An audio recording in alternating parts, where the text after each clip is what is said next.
a sign the same day, saying, This is the sign which the Lord hath spoken. Behold, the altar shall be rent, and the ashes that are upon it shall be poured out. And it came to pass, when King Jeroboam heard the saying of the man of God, which had cried against the altar in Bethel, that he put forth his hand from the altar, saying, Lay hold on him. And his hand, which he put forth against him, dried up, so that he could not pull it again to him. The altar was also rent, and the ashes poured out from the altar, according to the sign which the man of God had given by the word of the Lord. And the king answered and said unto the man of God, Entreat now the face of the Lord thy God, and pray for me that my hand may be restored me again.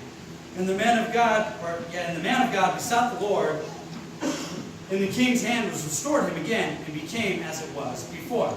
And the king said unto the man of God, Come home with me, and refresh thyself, and I will give thee a reward. Now pay attention to what the man of God says here in verse 8. 1 Kings chapter 13, verse 8.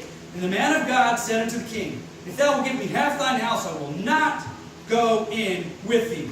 Neither will I eat bread nor drink water in this place. For it was charged me by the word of the Lord, saying, Eat no bread, drink no water, nor drink water, nor turn again by the same way that thou camest. Three things. Okay, verse 10. So he went another way and returned not by the way that he came to Bethel. Now there dwelt an old prophet in Bethel, and his sons came and told him all the words that the man of God had done that day in Bethel, the words which he had spoken unto the king. Them they told also to their father. Verse 12. And their father said unto them, What way went he? For his sons had seen what way the man of God went, which came from Judah. And he said unto his sons, Saddle me the ass. So they saddled him the ass, and he rode thereon. And he went after the man of God, and found him sitting under an oak. And he said unto him, Art thou the man of God that camest from Judah? And he said, I am. And he said unto him, Come home with me, and eat bread. Verse 16. And he said, I may not return with thee, nor go in with thee.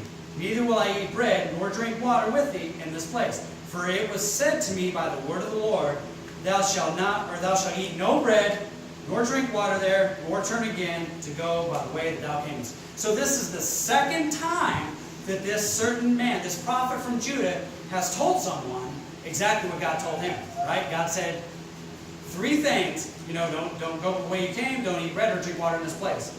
So God told that to Jeroboam, and he went. So he paid attention to the details. He stuck to it. Right? He's still got the details of verse 16, and he's so far sticking to it. Now look at verse 17. For it was said to me by the word of the Lord, Thou shalt eat no bread, nor drink water there. I'm sorry, look at verse 18. Look at verse 18. He said unto him, I am a prophet also as thou art.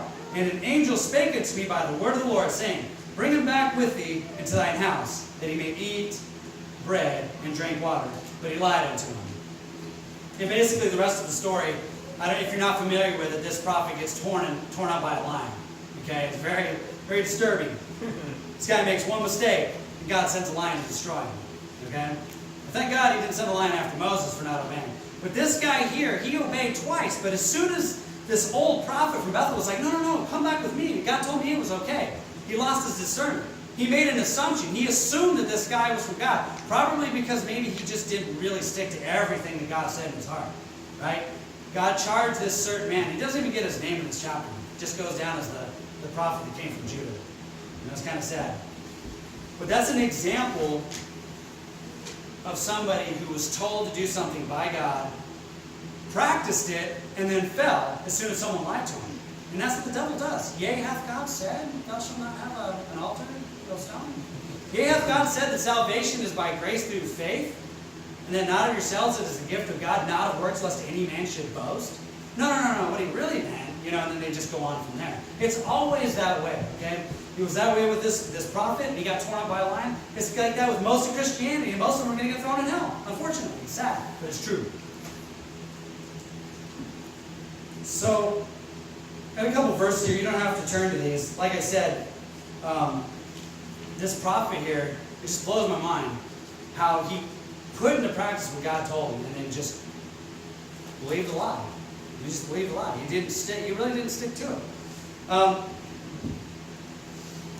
Okay, let me just read for you a couple verses. 1 John chapter 4, verse 1 says, Beloved, believe not every spirit, but try the spirits whether they are of God, because many false prophets are gone out into the world. Okay, don't think just because someone listens to online preaching that they have everything right, okay? Don't think just because someone's in a church that told you something, they have a suit and tie on, that that's right.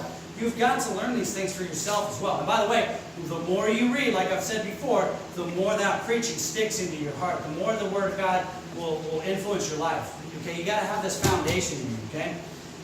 You've got to read.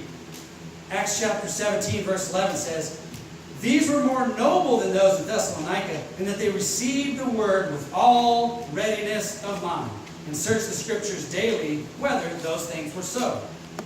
So in Acts chapter 17 here we read about the Bereans. And it says that they were more noble than the Christians in Thessalonica because they searched the Scriptures daily. They searched for the details because they had a readiness of mind to basically stick to everything that they were reading. That's what the Bible says. And here's the result. "Therefore, many of them believed, also of honorable women, which were Greeks, and of men, not a few." Okay? So in closing, remember these 3 lessons from Moses.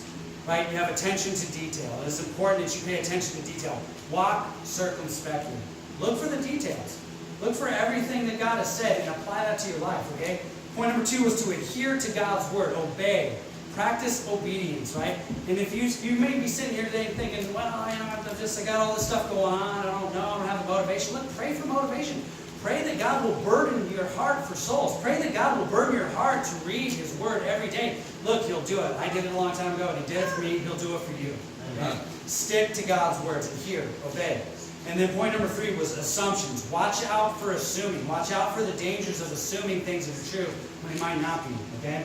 It's a very dangerous way to study God's Word. And I call that God's AAA plan of insurance, 3 days. And that's just kind of how it came out. I didn't purposely try to do that. It's just the way it came out. And so I hope this was a blessing to you. I hope that you can apply this to your life. And let's go ahead and pray. Dear Lord, thank you so much for this opportunity to preach.